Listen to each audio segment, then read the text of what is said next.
Крис, завърна се в Ботев. Какво точно случи последните седмици? Бях доста объркан, бях подложен под натиск от родителите ми, приятели. Не знаех какво е правилното решение. И говорих с ръководството и те ми даваха 5 дена да помисля. И аз взех решението си и смятам, че е правилно. А трудно ли взе това решение да останеш в Ботев? Не смятам, че имах много трудности.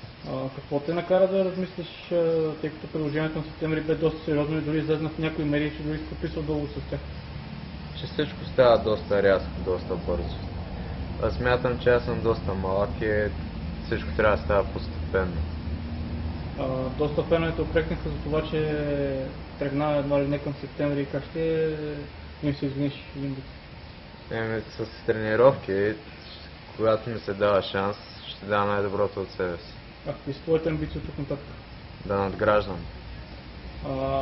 Получи контузия, почти не си тренирал последните 2-3 месеца. Какво е твоето състояние? Какво се очаква от тук нататък? Ще минаваш ли на лагер с мъжете?